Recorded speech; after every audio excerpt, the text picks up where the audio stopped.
Hi, my name is Vladimir Goltsman, and I'm clarinet and saxophone teacher for almost 40 years. 25 years of that time I have been working in San Diego area. And 16 years I was instrumental music and jazz band director at Bishop School in La Jolla.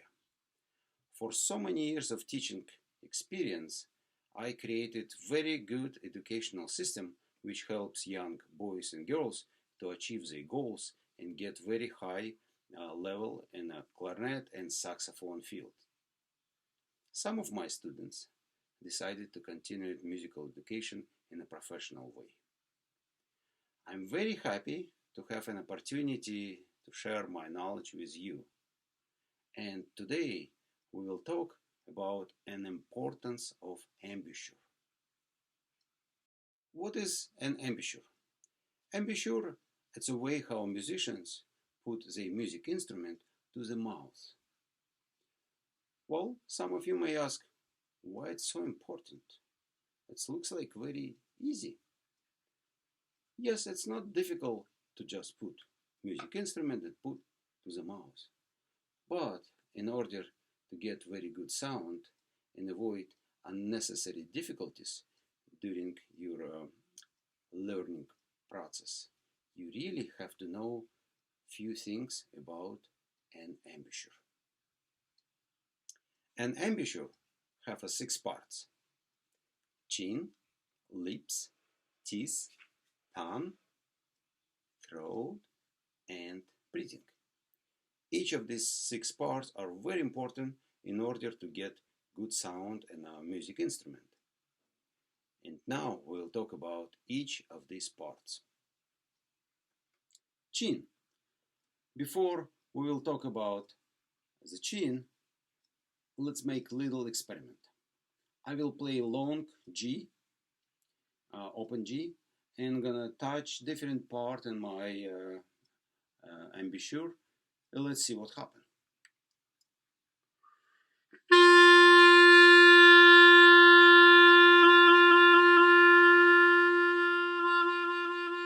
You see, when I touch my lips in the upper part, there's eventually nothing happen, sound not affected.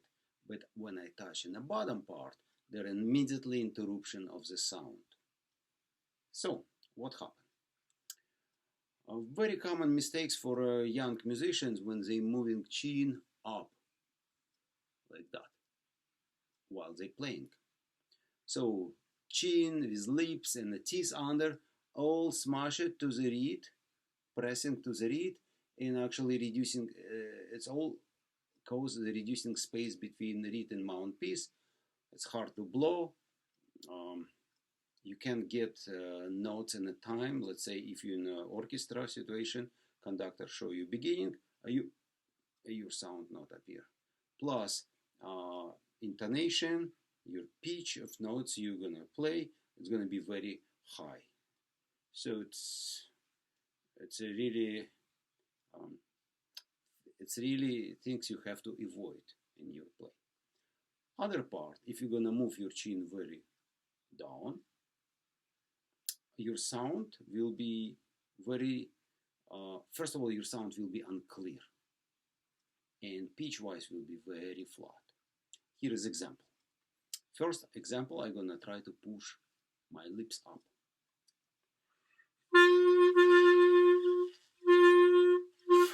It's very hard to get sound, and in the pitch it's very sharp. Now same notes I'm gonna try to pull as much as I can flat, down. I'm probably gonna help with my finger also.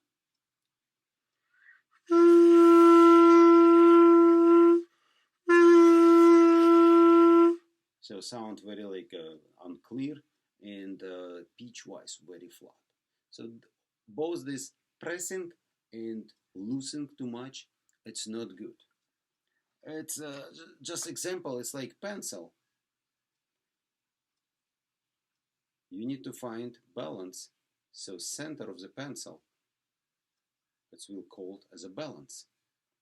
And this, when you're gonna find the center, you can move your hands up and down, your pencil gonna sit perfectly in center.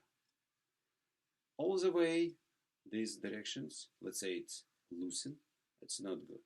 All the way this direction, let's say pressing, it's also not good. You have to find perfect balance in your chin position. You don't have to biting when you're pushing up or loosen too much. You need to find position.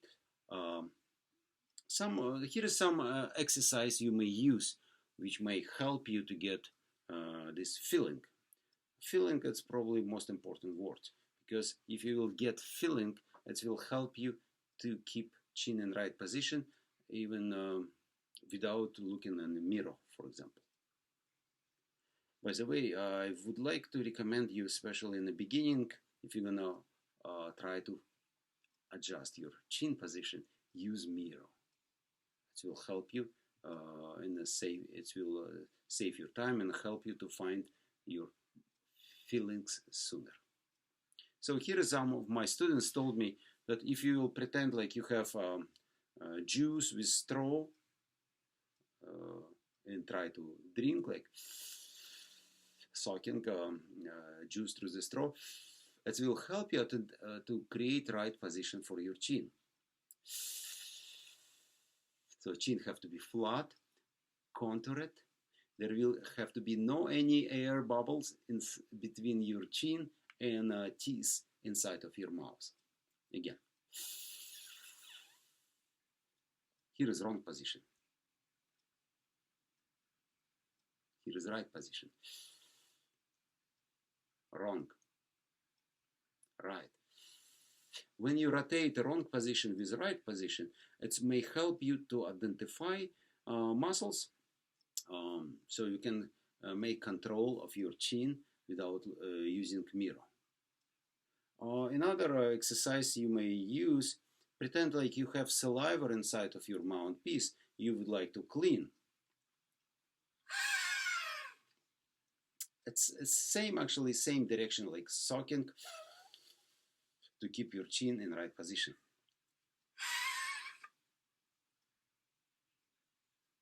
Okay, so please use these two exercises.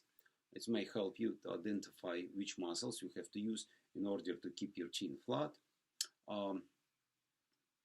Try to rotate bad position with right position. It also will help you to get your right position of your chin. Now let's talk about lips. Lower lips have to be a little bit curved inside of your mouth, a little bit curved, so to cover lower teeth. So your lower teeth have to be under your lower lip. Upper lip doesn't have to do this job. So your upper lips have to be away from your upper teeth. So position for your lips is this one.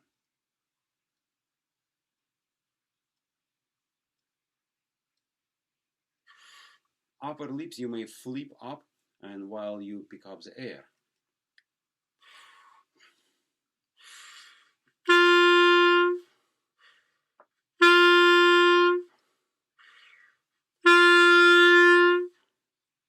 And lower lip have to slightly curve in to cover your lower teeth. So it will make a little buffer between your teeth and reeds. Because if teeth will attach to the reed directly, it may distort the sound. So lips, it's exactly buffering between your tongue, teeth and the reed.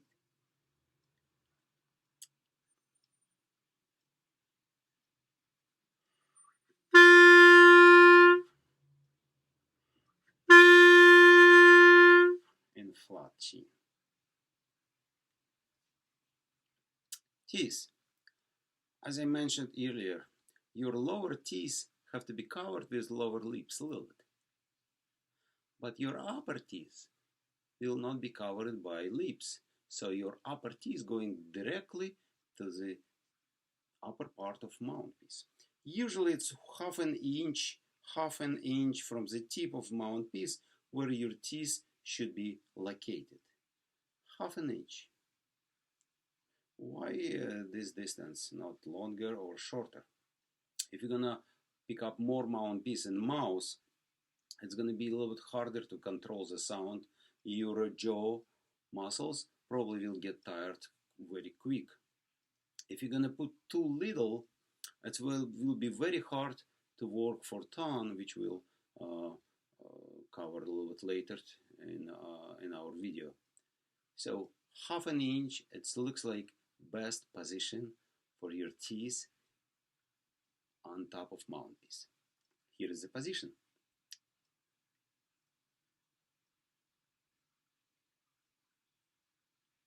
So your lower lip covered with lower teeth, and upper teeth is going directly on the top of mouthpiece. Thumb. It's also a very important part in whole embouchure because thumb is responsible for the articulation. In my experience, I always trying to keep tone in my low possible part of my jaw, lower jaw, as low as possible. Because if my tone will be very high in air, so they're gonna have conflict. So my tone will be front of the air, as will interrupt the sound, quality of the sound. So I'm trying to keep my tone as low as possible in my jaw. So let's pretend this is my tongue and this is my teeth, lower teeth. So I try to keep tip of my tongue pointed in the bottom part of my lower teeth, inside of my mouth. Keeping there like connected all the time. So my middle part of my tongue, it's actually when I touching reed for articulation. When I start to blow, my tongue actually attaching to the reed. When I start blow, my tongue going down.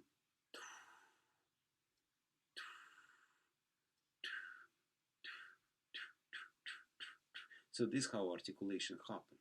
So when you're blowing through the mouthpiece in reed, so tip of the reed vibrated on air you created by blowing. So every time when you gently touching the reeds with your tongue, vibration stopped. So this is how you get articulation. I'm gonna play open G. It's a very convenient notes to show you, and I'm gonna show how my tongue working.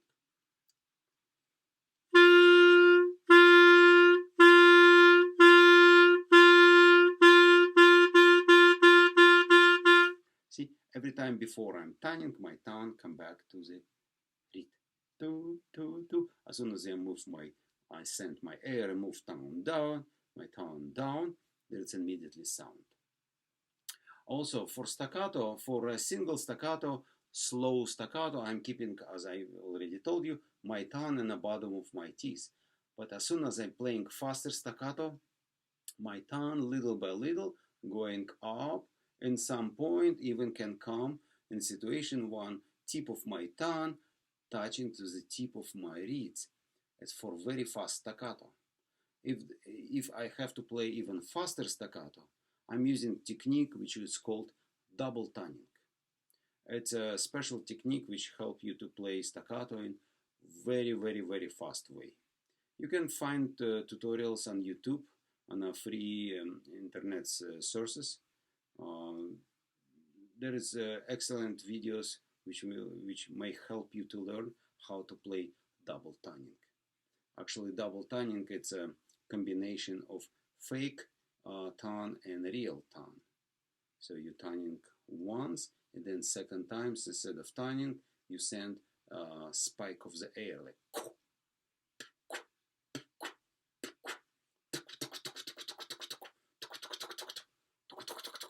So it's kind of rotation. Do, let's say do instead of to, and goo instead of ku. Do goo, do goo, do goo, do goo, do goo, do goo, do goo, do goo, do do goo, do goo, do goo, do goo, do goo, do goo, do. So your tongue working every other way, and between there's like fake tongue with a spike of the air. Goo, Okay, let's move on. Throat. Throat is a part which connects our lungs, which is sitting in the middle part of our body, to the mouth and help us to blow through the music instrument. Best syllable for throat to pick up air and blow, I think it's a syllable of letter O. When you're saying O, your throat is maximum open. O. So you can quickly pick up air, especially in a real experience. Sometimes you have very short time in the music when you can pick up air. And also you can blow using same syllable O. It will help you to create very warm sound. If you're gonna put hands front of your mouth and try to blow using syllable O, you're gonna find that it's your air, it's very warm. As an experiment, you can rotate you can combine with very tiny lips, which will create very cold air with very open.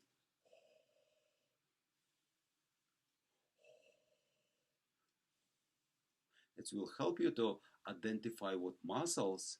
See, I'm using identify several times already because it's very important. In music, a lot of things happen on the feelings. You have to identify what muscles you have to use in order to create the right feelings. Open, O.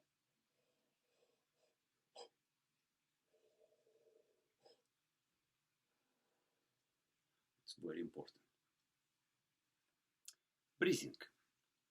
Let's talk, in the beginning, let's talk about most common mistakes any young musicians doing in the beginning. Most of young students trying to breathe, moving shoulders up. Shoulders and the chest moving up. It's very unnatural. In normal life, we're not walking in the street, not breathing like that. It will look very awkward. So normally when we're breathing, our shoulders not even move up. This is our normal breathing. In order to perform well in a clarinet, we have to pick up air in our lungs up to bottom of our lungs. Lungs is sitting in the middle part of our body. It's between stomach and rib back, spine and ribs in the back. There's two lungs, left and right. Every time when we pick up air to the lungs expanded, and visually we see like stomach moving forward. So from now on, let's just talk like pick up air to the stomach. But we know we're going to pick up air to the lungs. Okay? But it's going to be easy to use stomach. So you have to pick up air at the bottom of your stomach. So basically when you pick up air, your stomach have to move forward here. Not in the chest, not in the shoulders. You can use a little exercise by controlling your shoulders, pick up air, and make sure there is no movements here. Make sure there's no movements here. Actually, by end, when I pick up my air, my chest a little bit moving up. You see this, yeah? Just a little bit here when I pick up in the very, very bottom as a maximum. Okay, so using syllable O through the throat, we're going to pick up air in the bottom of our stomach. You can keep your air there for a few seconds, let's say 3-4 seconds, and then you can start blow. You may create lips and pretend like you have mouthpiece.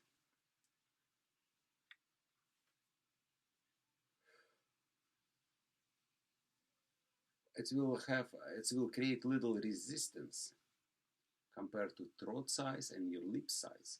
This resistance will create speed of your air, which actually very important for mouthpiece while you're blowing.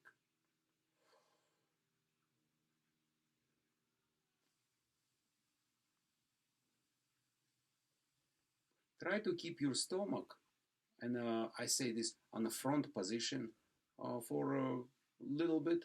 Then your stomach naturally will come back to your normal position. But keeping stomach a little bit outside, and let's call position on position when you pick up air to your lungs, on position. When you pick up air here, you actually creating a little bit, we call this support. Your abdominal muscles actually also participate in a breathing process. So we can use this abdominal support. You can a little bit push your hands toward your stomach and try to defense.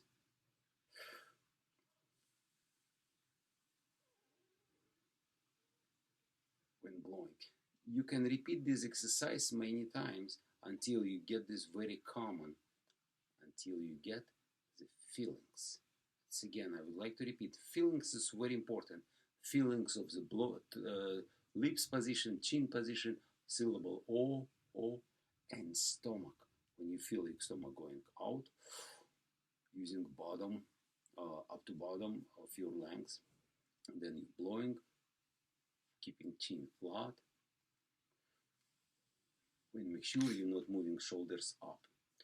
Another reason do not move shoulders up, because here we have muscles. If I'm not wrong, it's called tricipiens or transipiens. These two muscles. When you're going to move, if you're going to move your shoulders up, these muscles will get tired, and as a result, you may start have neck pain, back pain, even some headache, because these muscles, it's very sensitive. If you're gonna hold all the time, especially if, let's say, you're playing saxophone, there is a neck strap, saxophone moving down, are you moving shoulders up? So this is a really huge pressure to your muscles there. So keep your shoulders down, keep your back straight, make sure don't curve your body. It's also not gonna look very nice. So keep your body straight and keep going front of you. I'm gonna show you one exercise. I believe each of you have music stand at home. Even folded music stand will work for that exercise. But I'm gonna show you exercise with my music stand. Here is my music stand, and if you're gonna put music stands in front of you, this little angle, I'm gonna stay like that so you can see. You can put music stands on belly button area in your stomach. And then make sure don't move your body forward or back. Just stay straight. You can pick up air quickly in the bottom. Actually, you can use this as a game if you can put music stand straight. It will help you to identify what kind of muscles you have to use to pick up bottom part of your stomach front.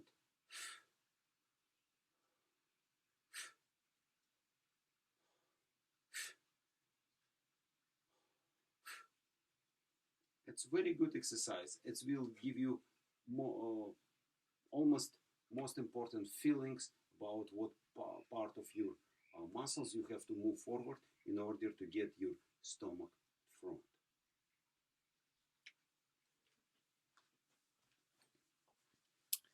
So we talk about all the parts about an embouchure. Let's make a little summary of what we talked about today. First of all, You have to try to keep your chin flat, contour it, and make sure don't move your chin up, because it will distort your sound and your pitch will be very sharp. Second, you have to keep your lips covering lower teeth.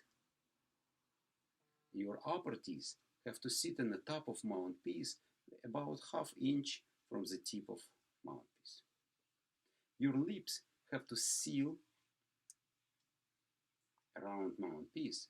You may even clipping your lips in the corner a little bit. Pretend that you're a little bit smiling. A little bit.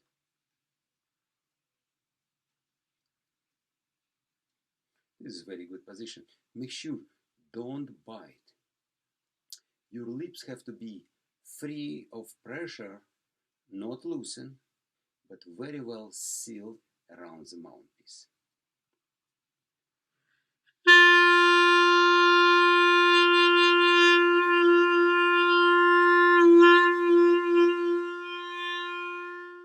See, I'm sealing my lips, but I'm not biting.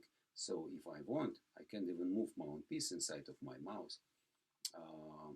It will tells you and tells me that I'm not biting.